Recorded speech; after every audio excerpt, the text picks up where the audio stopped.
temporary pacing wise, a lot of this applies to transcutaneous pacing, so I guess bear that in mind. I don't know if we have much experience in the room with transporting temporary pacing wires. They seem to not be particularly common. But I guess there are regional centres that can comfortably put in pacing wires but can't put in permanent pacemakers, so these patients exist. So just as a caveat, I won't tell you guys how to suck eggs with transcutaneous pacing, but I guess some things to bear in mind. AP pads, probably the way to go. Demand pacing, so that means we have to have the 3 lead ECG attached. This means they get less shocks, so it's more comfortable for the patient. We're using less battery. The cardiac output is better because it's not a desynchronous shock, and there's less risk of RNT. So if you can do this, that's the way to go. But when we start moving people in environments with a lot of electromagnetic interference, there's a risk that the pulse generator is going to sense that as intrinsic cardiac output, and it's not going to pace when it should be paced. And if that happens, going back to a fixed rate is the way to go. Just some equipment on that you might see with a temporary pacing wire. I guess the first thing, if this has been put in cath lab versus in a sort of critical care environment, the wire itself is going to be different. So the ones we do without fluoroscopy are going to be a balloon tip flow directed wire, and that means within a degree we can sort of troubleshoot it a bit easier ourselves. The catheter should have 3 connections. One will be a 1.5 mil balloon that we can inflate, advance, and it'll float towards the apex of the right ventricle.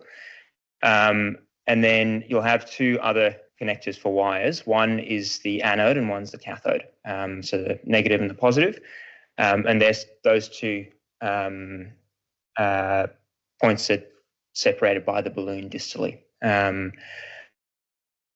They connect into that little adapter, that blue adapter on the screen, and then that connects into the venous connection port. Sorry, not venous, the ventricular connection port on the pacing box.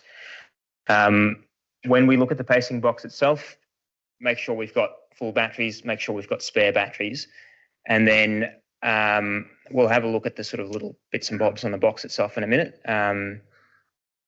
But obviously the other thing is you should have an introducer sheath that the wire is sitting through, and it's not that common, but really handy if they've got a 2E-Borst lock. So it's an actual twist lock that holds the wire in place.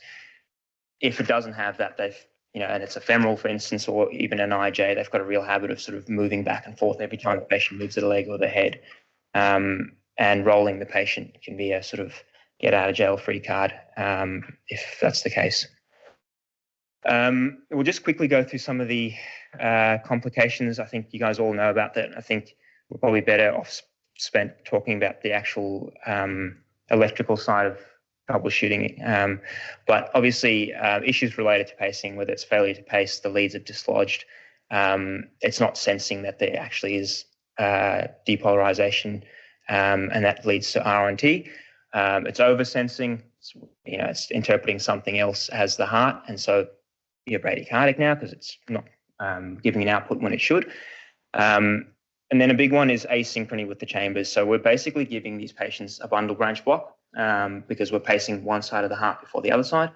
And if they're spending some time in heart block, some time in sinus, and we're just pacing them anyway, we're getting dyssynchrony between the atrium and the ventricle. So your cardiac output does drop whenever you pace somebody unnecessarily.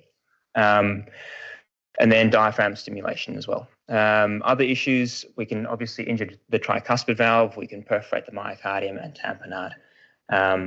Then the wire itself can cause a bit of trouble, whether that's causing VT or VF, getting knotted in the chambers. With time, they can form clots around them and they can get infected, and then all the usual issues with vascular access. So let's just go through the pacing box a little. I guess as a refresher, when we're talking about pacing modes with these boxes, and this is a simplified version of the normal pacing permanent pacemaker nomenclature.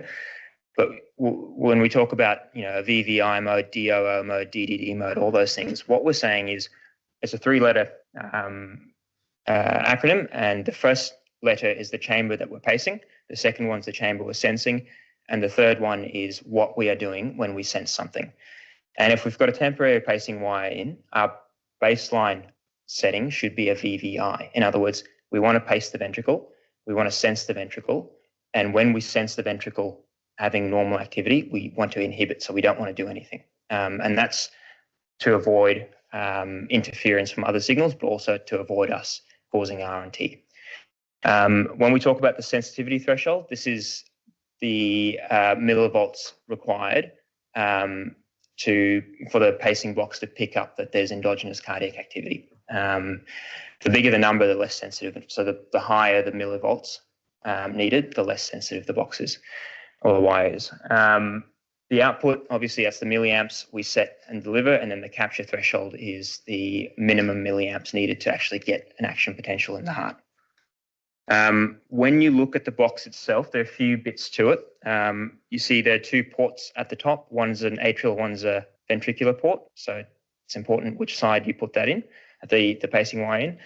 The next red button, that's your emergency button. That's just going to be, if things are going belly up, you push that, and it's just going to asynchronously pace maximum output. It'll pace as though there's an atrium and a ventricle.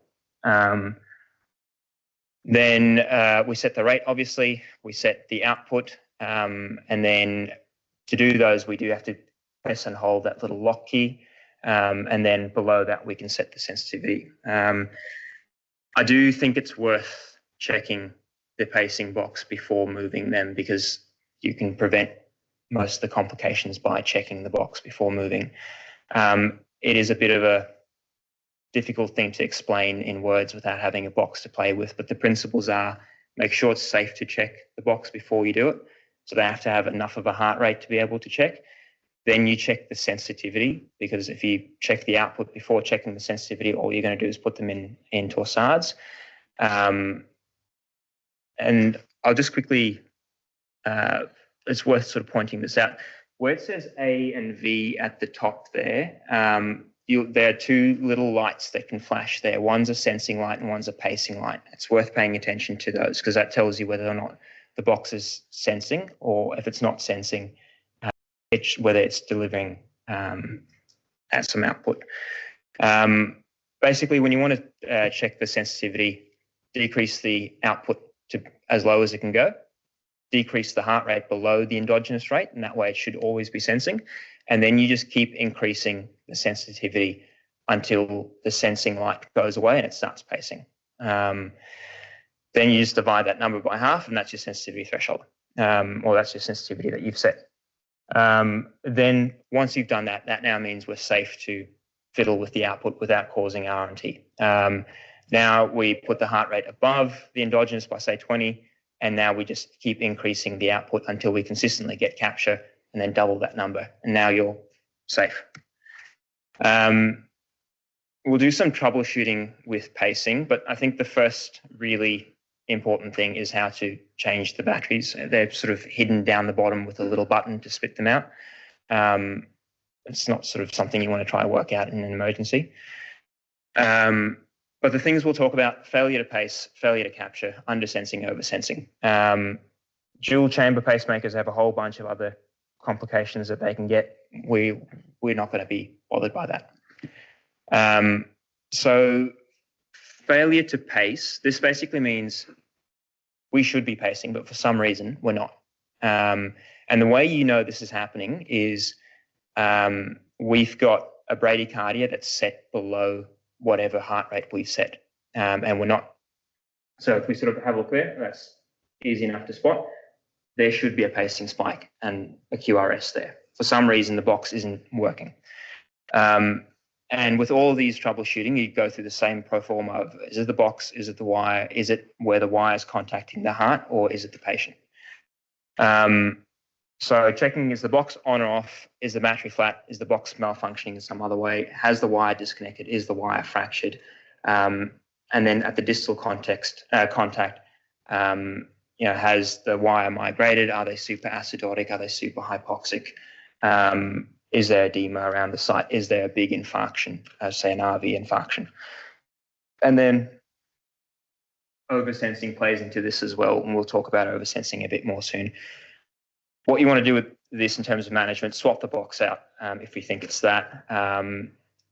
We can try to re-advance the wire if we think it's moved, and basically just re-inflate the balloon with 1.5 mils and do 0.5 centimeter advancement, and you might get output again. More commonly, just rolling the patient onto their right. That sort of just refloats the balloon up into the apex sometimes, and that gets you a capture back. And then oversensing, we'll talk about oversensing soon. Failure to capture is similar to this, except now we're seeing these pacing spikes. So the box knows that it should be pacing, and it's trying to pace, but for some reason, that's not working. And so the way we can spot this is, again, we've got that bradycardia below whatever rate we've set, but there are pacing spikes coming up. Again, you check your box, you check your wire. Very often, the output is either too low or there's something wrong with the distal contact. Patient's acidotic, patient is hypoxic, electrolytes are all over the place, they're super hypothermic. And we go through the same sort of process again. And then under sensing, this is probably one of the more dangerous ones. That's quite easy to ignore if you're not looking out for it. What is happening here is there is a native cardiac output. The box shouldn't be pacing, but it's not seeing that native cardiac output. It doesn't see the millivolts. And what that means, it's trying to pace when it shouldn't be, and that puts us at risk of torsades. So the things that cause this, the sensitivity is set too low. So it's looking for giant QRSs when you have small QRSs. The battery's starting to go flat. A lead's broken or fractured. And then again, distal contact's always an issue. The definitive thing that's going to fix this is by decreasing the sensitivity. But again, you go through the normal thing of trying to fix, is the wire broken? Is an issue with distal contact? And then oversensing is the other thing. So this is where it's sort of the opposite of that. Now, again, we've got a bradycardia, but baseline movement, baseline wonder in the ECG, the patient shivering, electromagnetic interference from the vehicle, that's being sensed by the box as a QRS, and so it's withholding its pacing because it thinks we're okay, and so you're getting this big pause.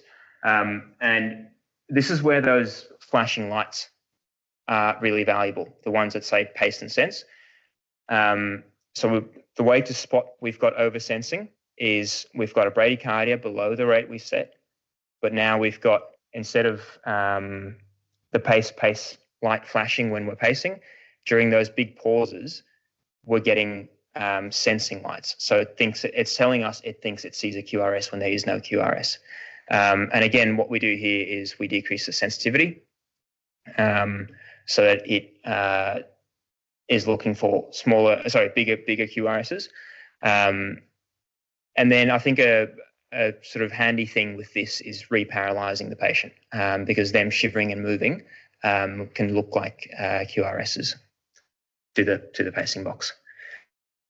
And so this sort of a lot of this applies to temporary pacing as well, sort of transcutaneous pacing as well. But I guess as a sort of list of things to go through, check the X-ray to make sure the wire isn't in a weird position. Check a 12 lead to make sure that it's actually consistently pacing when it should.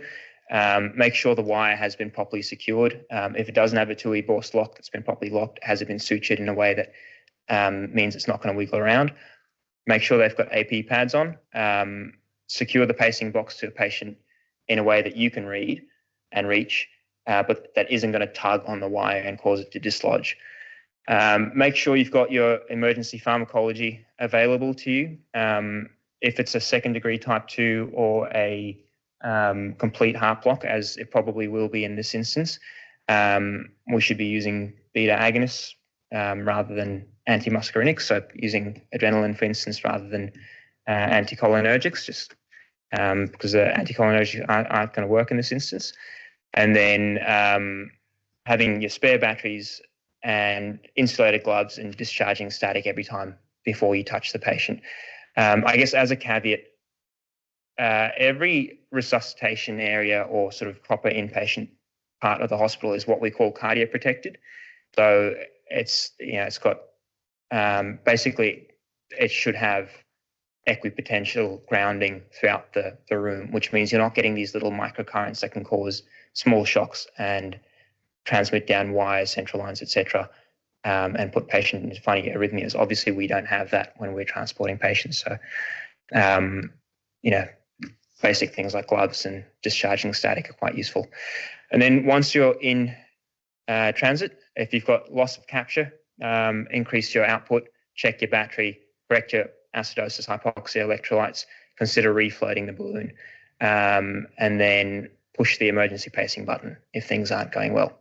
If there is electromagnetic interference, so we're going to expect oversensing, so it's going to pause when it shouldn't.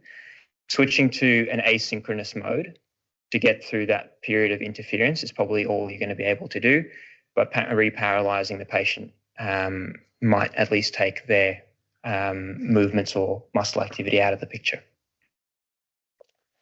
And that's it.